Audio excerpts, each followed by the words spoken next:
Este é o vídeo 3 da nossa aula 3, continuando, portanto, a reflexão sobre a natureza escatológica do Novo Testamento. Alguns aspectos fundamentais sobre que no Novo Testamento encontramos a percepção de que o grande evento escatológico predito no Antigo Testamento já aconteceu. As palavras do maravilhoso prólogo do quarto evangelho, capítulo 1, versículo 14, lá está escrito: "E o Verbo se fez carne e habitou entre nós, cheio de graça e de verdade, e vimos a sua glória, glória como do unigênito do Pai." Portanto, são compreendidas estas palavras pelo Novo Testamento especificamente como o cumprimento da profecia do Antigo Testamento. A igreja assim interpretou e desta forma explícita a sua fé de maneira eficaz. Não só no Evangelho de João, mas também em Mateus 1, 20 a 23, ao mencionar, por exemplo, o nascimento de Jesus, exibem-se como cumprimento da predição encontrada no livro do profeta Isaías. Portanto, há um grande número de outros detalhes a respeito da vida, morte e ressurreição de Jesus, articuladas nas linhas revelacionais veterotestamentárias. Atenção, muita atenção para algumas palavras gregas. Algumas palavras gregas que mostram, porque o Novo Testamento foi escrito em grego, naturalmente você sabe disto.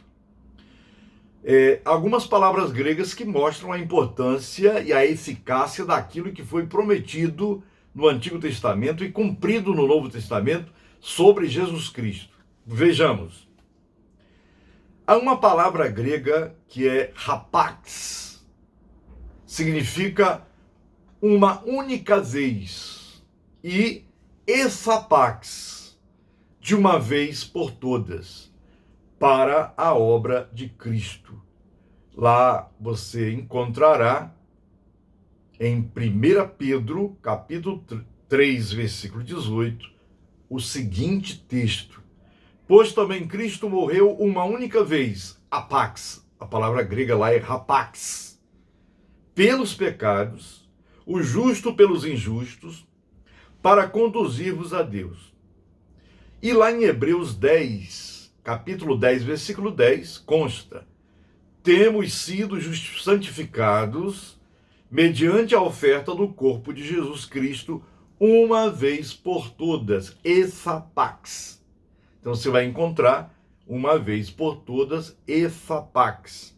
Assim, aprendemos que o sacrifício de Cristo foi caracterizado por uma finalidade e que na obra de Cristo realmente aconteceu o que Deus tinha prometido através dos profetas do Antigo Testamento.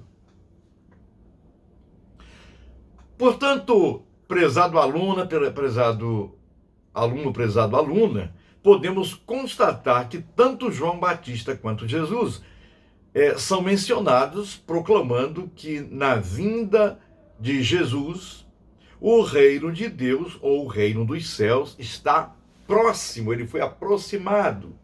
Mateus 3:2, Marcos 1:15, e assim cumpre-se a profecia tão aguardada pelo Antigo Testamento. Ela se cumpre em Cristo Jesus. Imaginamos essa bem-aventurança que os antigos não viram, pois estava para bem longe deles, e se cumpre, portanto, no Novo Testamento. Os crentes do Novo Testamento tiveram esse bendito privilégio e hoje usufruímos desse privilégio também. Entretanto, a esperança que polarizava o crente do Novo Testamento é bem parecida com a do homem ou do crente de hoje, pois a distância é bem grande em termos de tempo.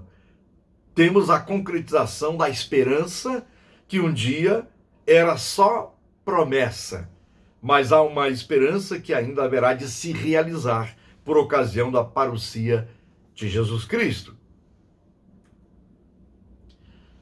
Os escritores do Novo Testamento tinham a consciência de que eles estavam vivendo os últimos dias. Imaginem só no livro dos Atos dos Apóstolos, capítulo 2, dos versículos 16 a 18. E passo a ler para vocês. Mas o que ocorre é o que foi dito por intermédio do profeta Joel. Isso aqui é Pedro pregando lá no dia de Pentecostes. E acontecerá nos últimos dias, diz o Senhor, que derramarei do meu espírito sobre toda a carne. Vossos filhos e vossas filhas profetizarão, vossos jovens terão visões e sonharão vossos velhos. Até sobre os meus servos e sobre as minhas servas derramarei do meu espírito naqueles dias e profetizarão. Portanto, eles estavam vivendo como se fossem os últimos dias. Já nos últimos dias, porque Jesus prometeu que iria voltar e eles aguardavam com muita ansiedade a volta de Cristo, embora não soubessem a data, porque nunca Jesus revelou a data que ele voltaria. Aparece um conceito similar em Paulo, no apóstolo Paulo, escrevendo aos Gálatas, capítulo 4, versículo 4. Bem, a ideia que circunda é a de conclusão. O que estava distante foi aproximado. O que era só promessa chegou o tempo do cumprimento. Assim havia uma festividade que tomava conta da vida dos primeiros cristãos. E o apóstolo Paulo escreveu em Gálatas 4, versículos 4 e 5, as seguintes palavras. Vindo, porém, a plenitude do tempo, plerokronos, plenitude do tempo, tempo determinado, Deus enviou seu Filho, nascido de mulher, nascido sob a lei, para resgatar os que estavam sob a lei, a fim de que recebêssemos a adoção de filhos. Portanto, Paulo aqui que o que era só promessa chegou o tempo do cumprimento. Vindo, porém, a plenitude do tempo, o tempo determinado. Portanto, é plerokronos, a plenitude do tempo. Então, o que era só promessa chegou o tempo do cumprimento. E assim havia uma festividade, havia algo que tomava conta da vida e promovia felicidade na vida dos primeiros cristãos. O papel provisório dos sacerdotes do Antigo Testamento daria lugar ao cumprimento e finalidades escatológicas com o surgimento de Jesus Cristo. Hebreus 9, 26 e 28. E finalizo aqui este vídeo 3, da nossa aula 3, e continuarei com vocês no próximo vídeo, o vídeo 4 da nossa aula 3. Até lá, então.